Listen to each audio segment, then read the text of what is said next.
Welcome to the MarEngBase. Marine Control Systems and Automation Part 2A. Transmission of signals.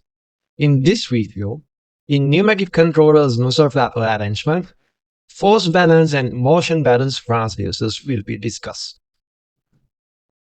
In pneumatic controllers and transducers, we can find this kind of device we call flapper and nozzle. Nozzle consists of an orifice. The flapper is fixed perpendicular to the nozzle. And the nozzle is supplied with air supply. Continuous supply will be there. So whatever there comes, it has two paths to comes out. From this point, from nozzle, or else from the outlet. And the flapper is restricting the air escape from the nozzle. If the flapper moves closer to the nozzle, the output signal will increase. If the flapper moves away from the nozzle, that time more air will come out from the nozzle and output will be reduced. You can introduce input signal to the measuring bellow, and you can introduce a set bellow using this kind of arrangement. These bellows are pneumatic bellows. In my future videos, I'll show you the actual arrangement of this. Okay. So in this example that I've shown, the flapper is moved away from the nozzle. So in that case, whatever the air comes inside, it will flows out from the nozzle and there won't be any of pressure producing, because the diameter of the restrictor is smaller than the diameter of the nozzle. This is very important. Otherwise, if there is no flapper movement, let's say when the flapper is at neutral position, when there is no input signal, at that time, there might be an output signal if the restrictor hole is greater than the nozzle hole. So to prevent any output signal during the neutral position of the flapper, that you have to apply a smaller diameter restrictor in the nozzle. In this particular example, if you move the flapper closer to the nozzle, then the air escaping from the nozzle will be reduced and the output pressure will be increased. So this kind of arrangement, this controller will work as on-off controller. If the flapper moves away from the nozzle, output will be 0. If the flapper gets closer to the nozzle, then output pressure will be almost equal to your supply pressure. But most of the application, we need dynamic control, not the static, which means not on-off control action. We need to have a proportional control action. So let's see how to get the proportional control output. Whenever the input signal receives, how to produce an proportional output signal. This nozzle flapper arrangement in on-off control action is not much useful. To make it more useful, you need to have a proportional action between output and input. To obtain a proportional action between input and output, you have to introduce a negative feedback below or proportional action below. So how does the system work?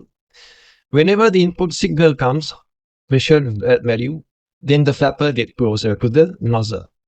Then your output will get increased. And then the negative feedback below will again push back the flapper away from the nozzle. This action will create a proportional action, a proportional function between your output and input. There is another feedback we call positive feedback. Why we call it positive feedback? Whenever the input signal, let's say in this section, if the input pressure increases, the flapper gets close to the nozzle. And as the output signal increases, negative feedback will try to move away the flapper, opposing the input signal action. But if you connect the flapper or the bellow on the other side, what happens? It supports the input signal flapper motion. Here, if the pressure increases, it will get close to the nozzle, and the positive bellow also will make it get close to the nozzle. So these actions, negative and positive feedback, we will be later discussing PID or dynamic control actions further. This is how your proportional or negative feedback below arrangement is actually fixed in the system. So while by using this kind of arrangement, you can have a linear relationship between your input signal and the output signal. Motion balance and force balance transducers. Force balance instruments generate a force to counteract an input force. It generates a force to counteract an input force in order to maintain the constant detector or nozzle flapper gap. In other words, motion balance instruments generate a motion. Generate a motion to counteract an input motion in order to maintain constant detector or constant nozzle flapper gap.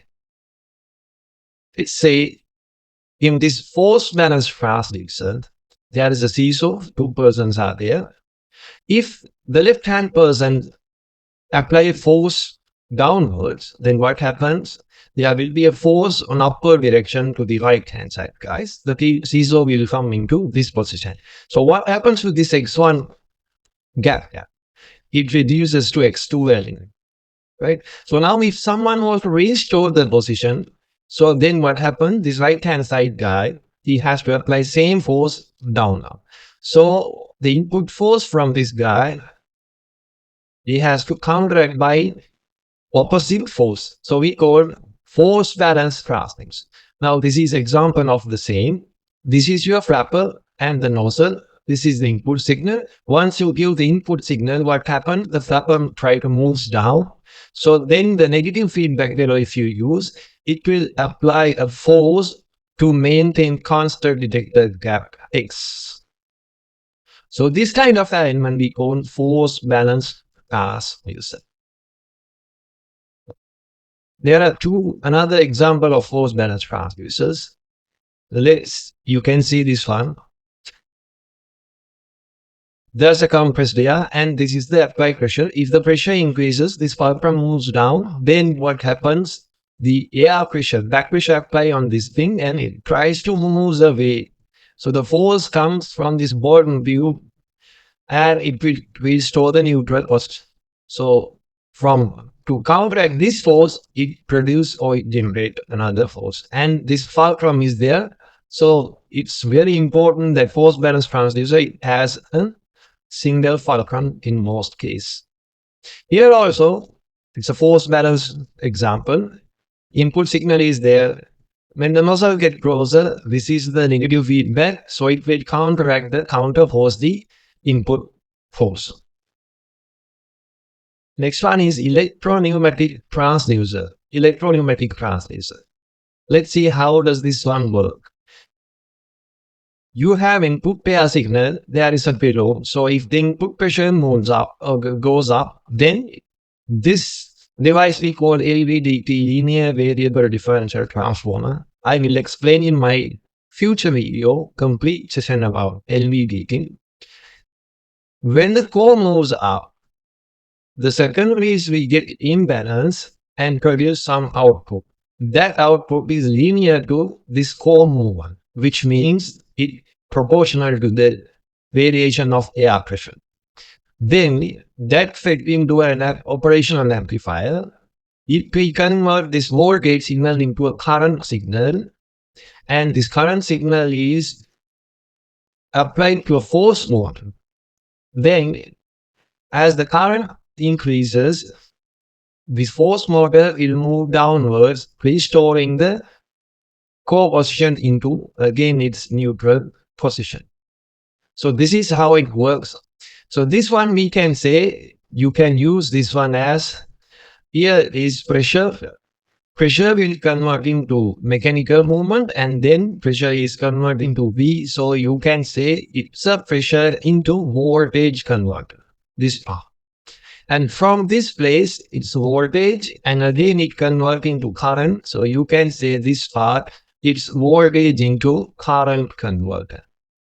Right. So this diagram is very important for your exam purpose.